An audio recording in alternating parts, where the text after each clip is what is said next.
All right, welcome back to the deep dive. We know you love exploring the foundations of knowledge and logic.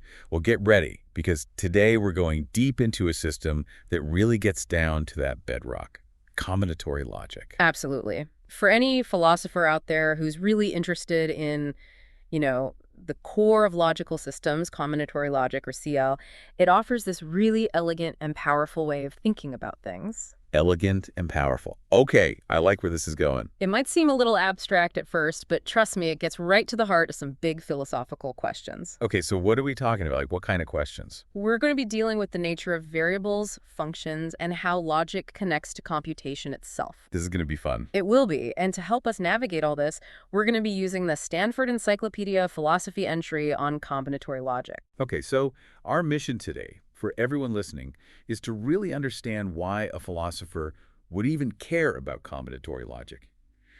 What makes it so interesting for someone who's already thinking about these deep philosophical issues? What new insights does it offer into how we understand logic and its role in the world? That's a perfect way to put it. And I think a good place to start is with the motivation behind CL. The SCP entry talks about this idea of streamlining classical first-order logic, like really getting down to the bare minimum of logical concepts.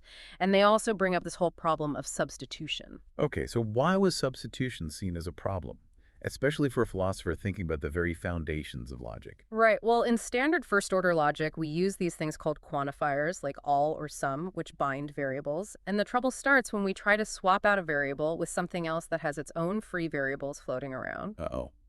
Sounds like things could get messy. They can.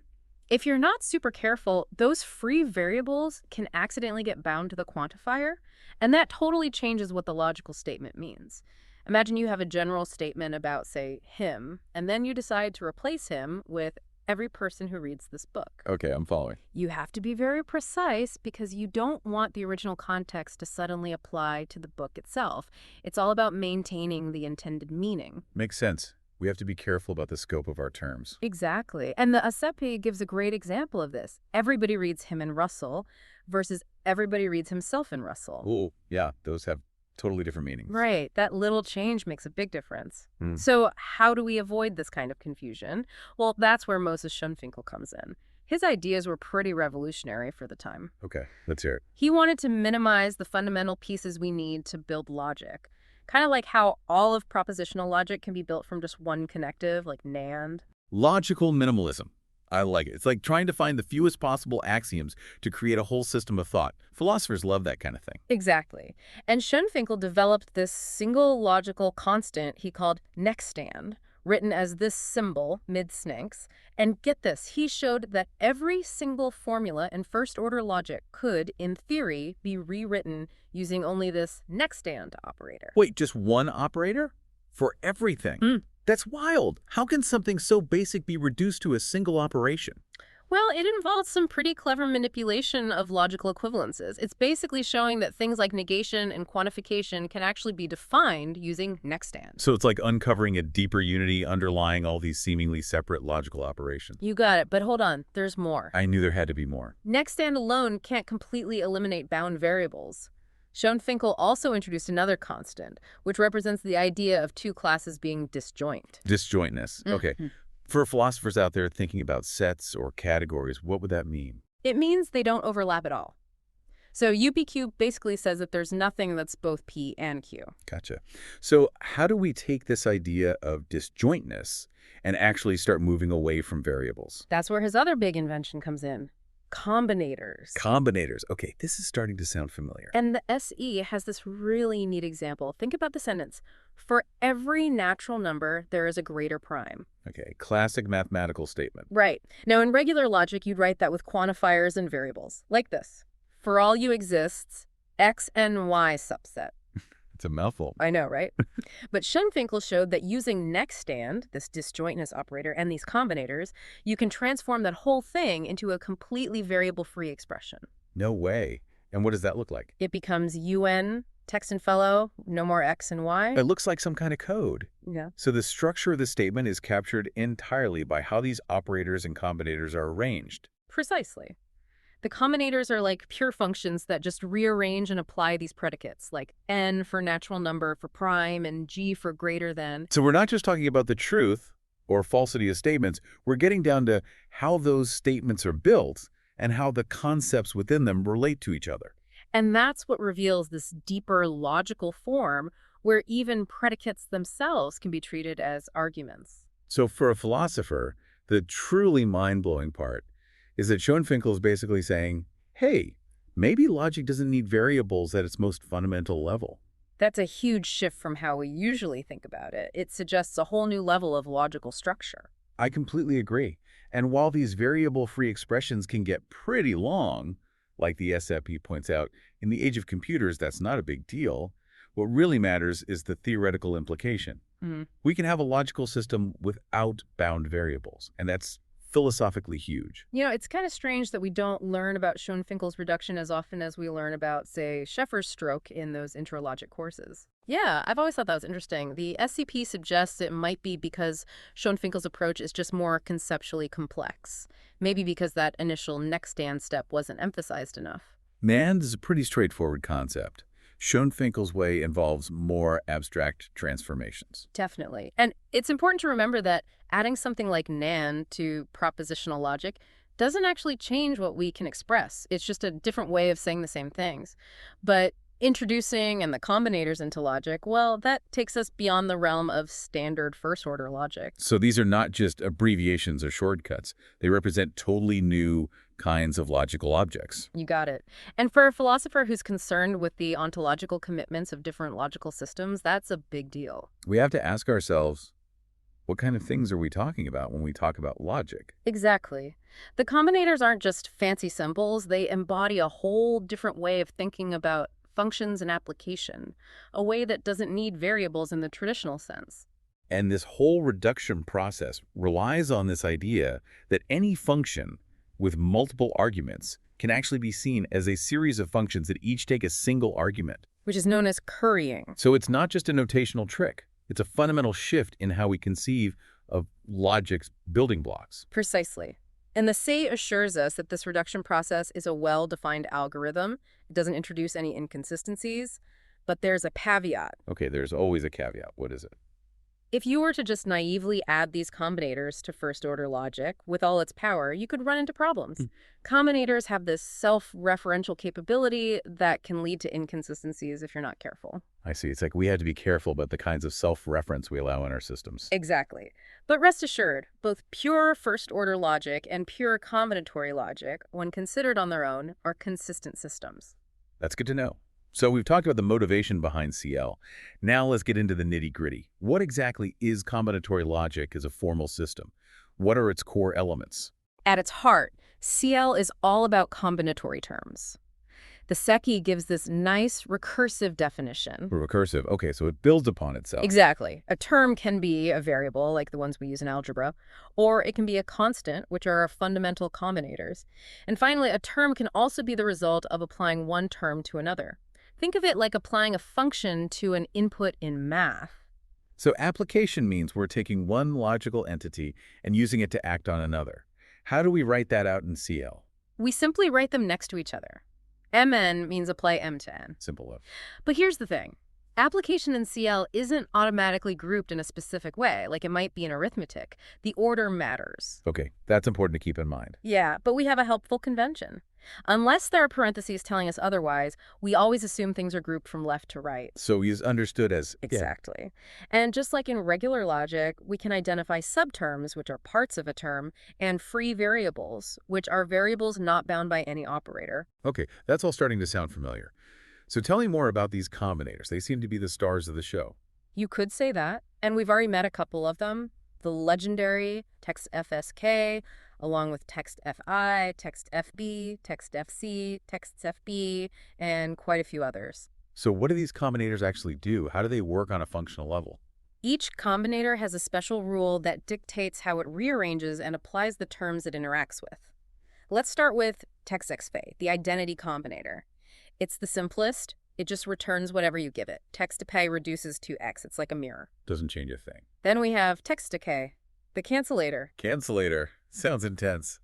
It is, in a way. A text diff takes two inputs, x and y, but it only gives you back x, effectively getting rid of So y. it's like a selective filter. Exactly. And then there's text, and text is really interesting. It's all about substitution and application in a very structured way.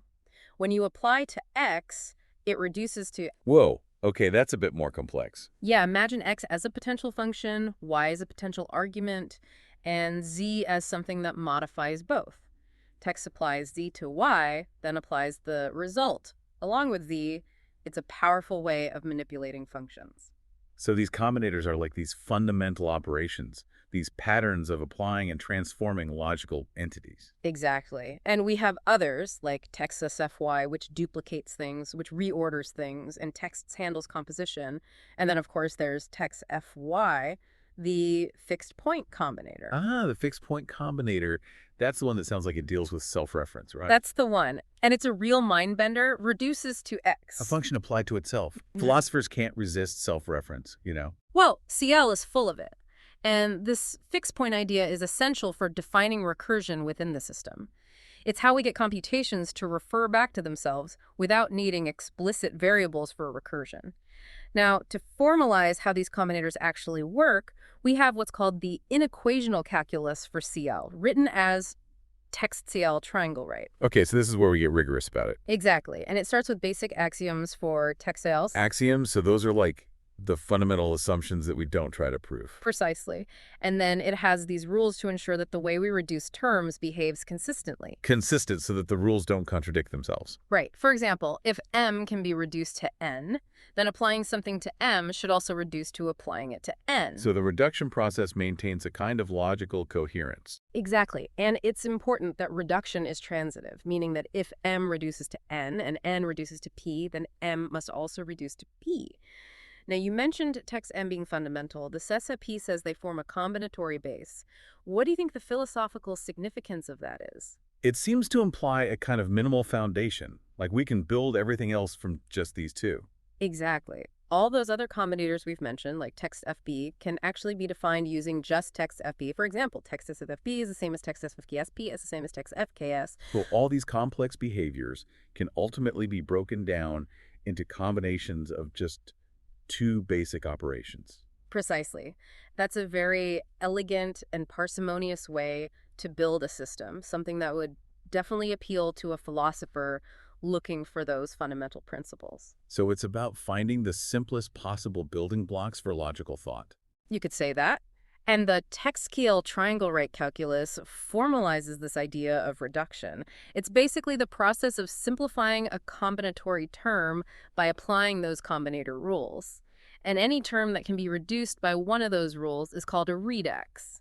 So it's all about systematically breaking things down. Exactly. We can even go further and define an equational calculus, which is written as TextDL, by adding a symmetry rule to our system. Symmetry, so that means if m equals n, then n also equals m, right? Right. And this allows us to formalize when two combinatory terms are considered weakly equal. Weakly equal, what's that about? Well, the SOP makes this point about text-TL triangle right and capturing an intentional view of functions. Intentional. Philosophers love that word. They do. And here, it means that two functions might have the same outward behavior. They produce the same outputs for the same inputs, but they're still considered different within CL because they achieve those outputs in different ways. It's like having two different algorithms for solving the same problem. So it's not just about what they do, it's about how they do it.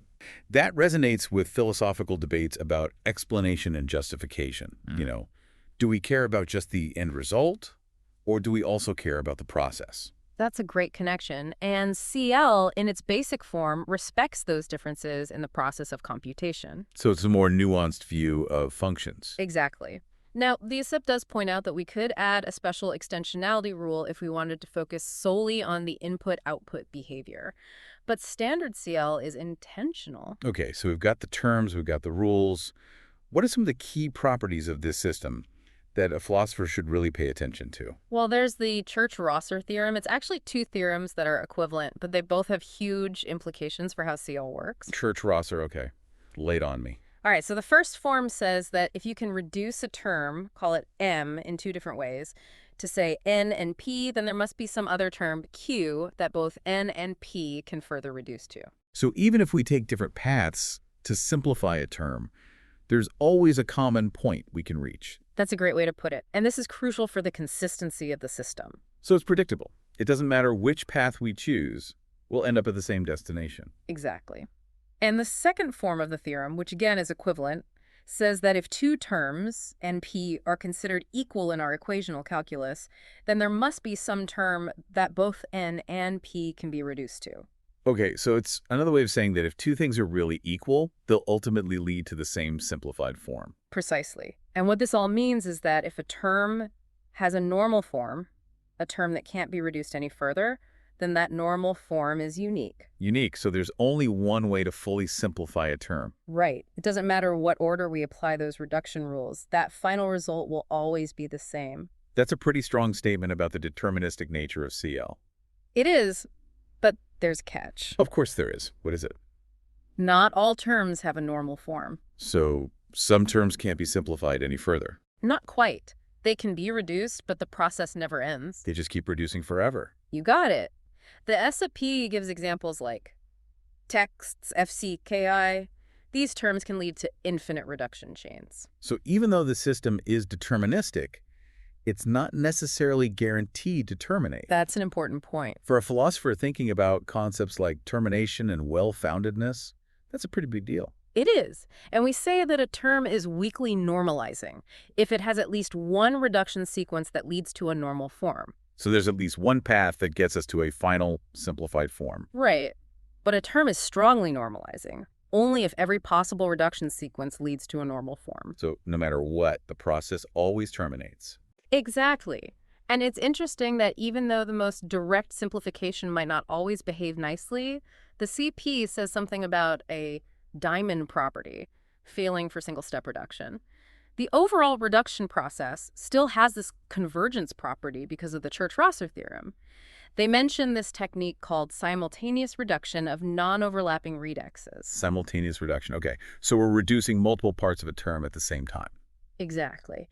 And even though individual steps might not always lead directly to a common form, by considering these simultaneous reductions, we can show that the overall reduction process does exhibit a kind of diamond-like behavior.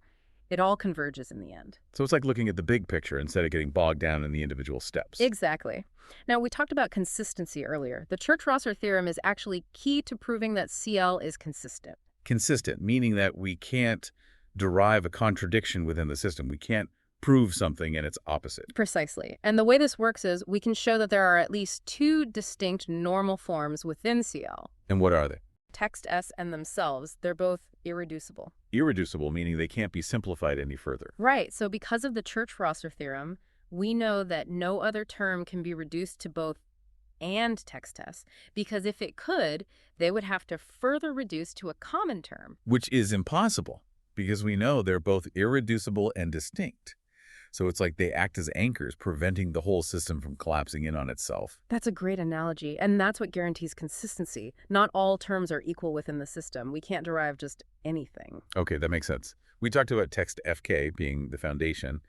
The SAP also talks about this idea of combinatorial completeness and the fixed point theorem. Can you explain those? They sound philosophically interesting. They are. Combinatorial completeness is a really powerful result. It basically says that if you can define a function using a combinatory term, there will always be a pure combinator that acts exactly like that function. A pure combinator, meaning a term built only from those fundamental combinators, without any variables. Exactly. So anything you can define using variables can also be defined without them in CL.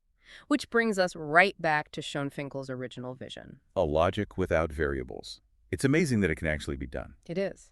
And then we have the fixed point theorem, which guarantees that for any function in CL, there's always a term that, when you apply that function to it, you get the term itself back. So it's like a self-referential loop. You apply the function and it spits out itself. Precisely. And we often use the text Y combinator to create these fixed points. Text oftan Y will give you a fixed point for M. And what's philosophically important here is that it lets us define recursion without explicitly needing a recursion rule. So it's baked into the system itself. Exactly.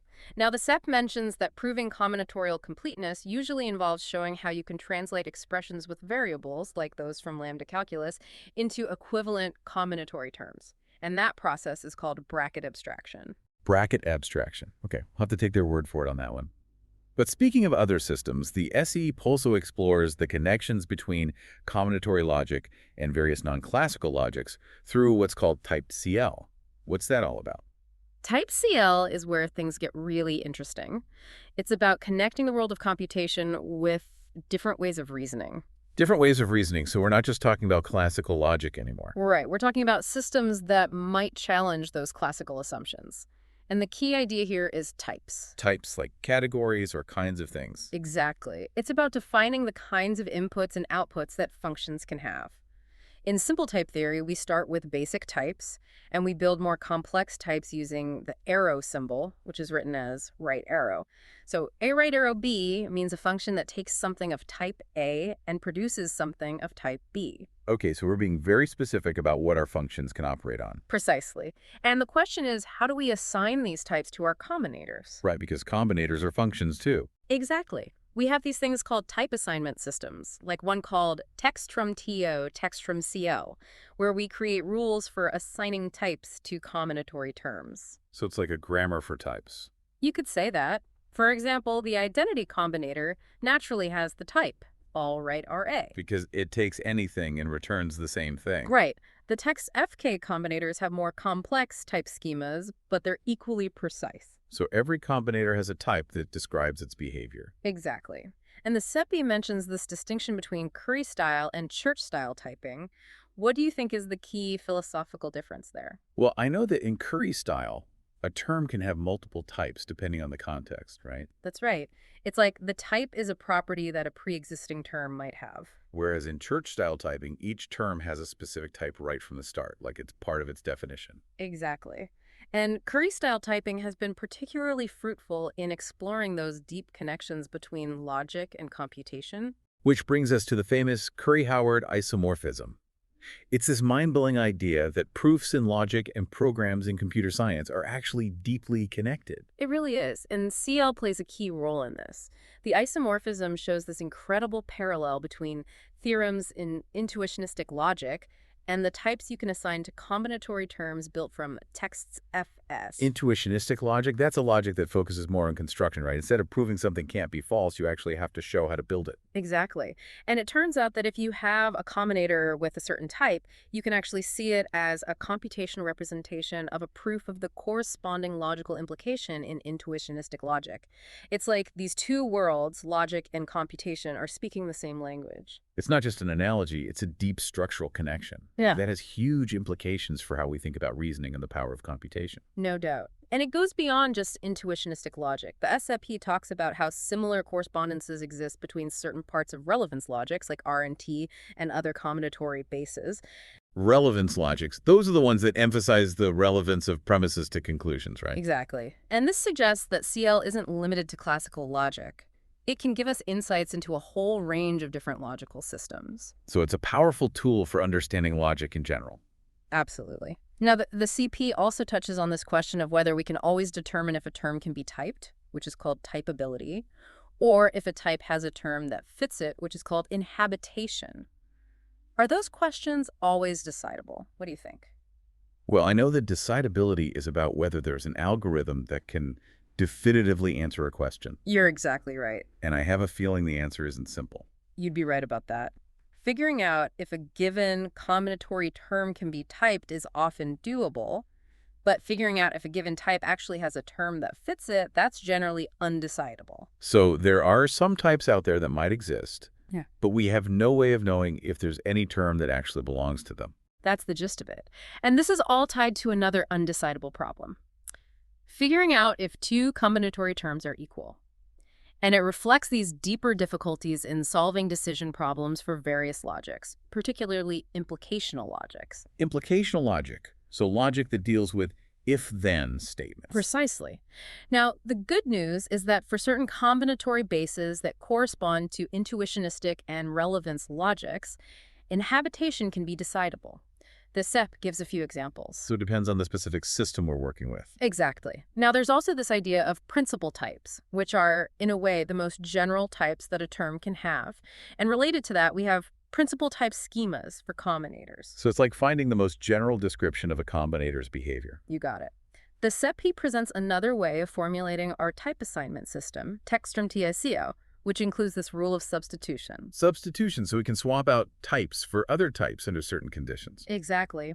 And there's this concept called condensed detachment. Condensed detachment. Okay, that sounds interesting. It's basically a modified version of the standard rule of detachment in logic, which lets us infer conclusions from implications. Condensed detachment involves this process called unification. Unification. So we're trying to find a way to make two logical expressions match up. Precisely, and this has been really useful in refining the way we axiomatize implicational logics. The SP mentions that some logics, like J right R, T right R, and E, are what we call decomplete, which means they can be fully axiomatized using condensed detachment. So it's a powerful tool for building logical systems. It is.